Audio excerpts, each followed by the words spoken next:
Okay, state your name and your age. Stephen Roquemore, 20 years old. What is your address and how long have you resided there? 3501 Palm Road, and all my life. How many people made up your household? 8.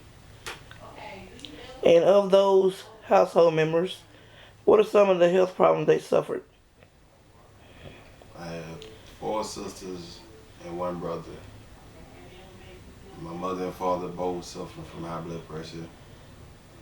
I myself suffer from high blood pressure, bronchitis, and my younger sister and brother suffer from bronchitis they were born with. Okay. Do they either of them take any medications for these illnesses? We all take albuterol inhalers, and I take lisinopril for my high blood pressure. Okay, what about your mother? They take the same medications for high blood pressure. My mother has a heart condition, and she takes medication for that. I'm not sure what it is. Okay. Do the health issues that you suffer from and your family members, do you believe that they're caused by the refinery, Calumet? I believe they have a direct relation. Because friends of mine that grew up in other areas of the city don't suffer with the same problems that I have at a young age. Okay. What about the friends you grew up with in your community? Do they suffer from any health problems that you know of? Almost all my friends from my area suffer with the same thing, bronchitis or asthma.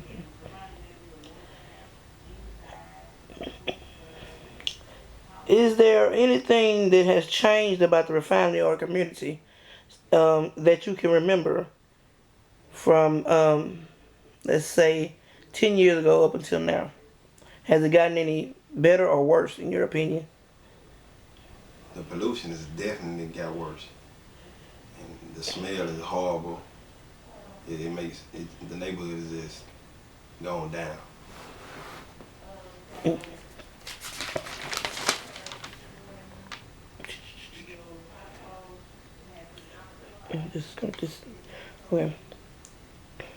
The odors.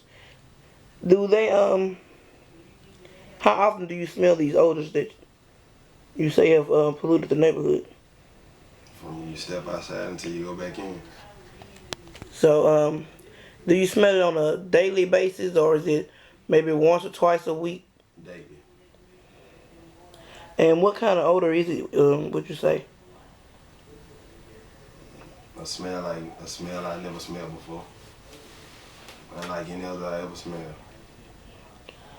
As a kid, do you feel that?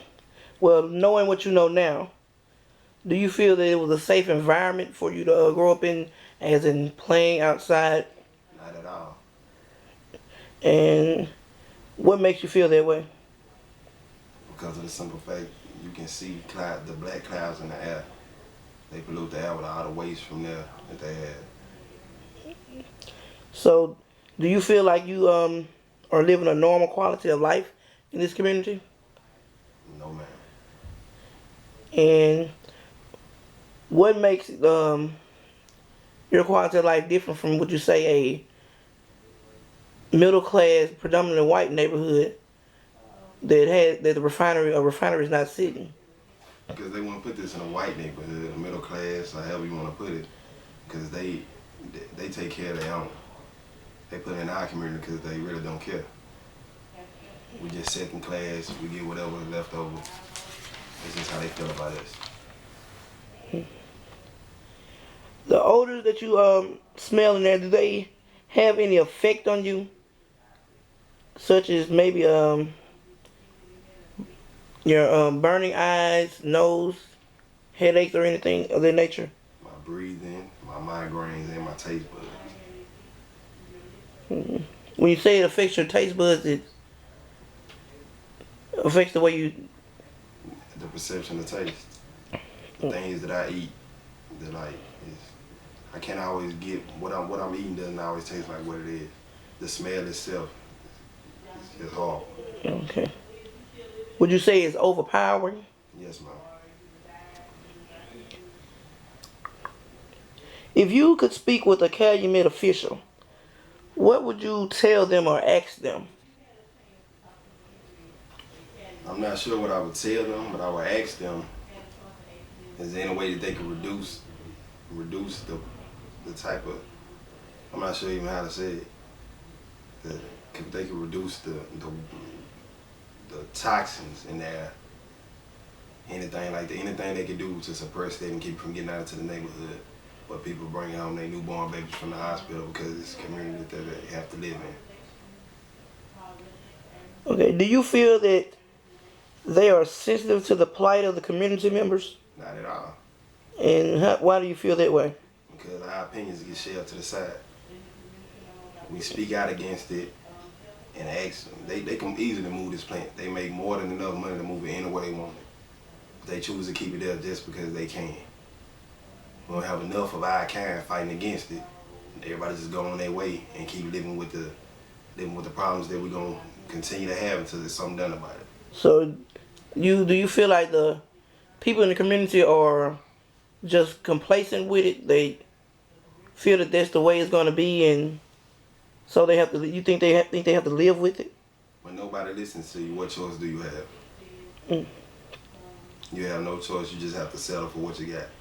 Most people in my neighborhood can't afford to move into a nicer, upper class neighborhood. So we have to keep working our jobs, keep coming on to the same thing over and over until we can do better. Mm. What would you say to someone looking to move into that community surrounding that refinery? Don't do it. Simple thing. Don't do it. Had you heard of the organization RAN before this interview? I heard of it, but I didn't know what it was for and what it stood for, anything about it. Okay, so now that you do know what they're trying to do and what they stand for, do you feel that they are doing a good job in bringing the issues of the community members to the forefront? Yes, strength in numbers. So to have a full team of people fighting for the same thing, make you feel like you have a chance to actually win. Do you do you have any additional comments that you'd like to add? Well, additional comment. To sum it all up, the best thing to do is to move the plant, provide something better for the people to be able to afford to move away from that. Because there's no quality of life staying there when it's abusing your body. Your body's the only thing you got. You got to take care of it so it can take care of you. You can't do nothing if your air polluted, your water's dirty, all that come from the toxins that they putting out. None of the money that they see is going back into our neighborhood, so we just suffering for nothing.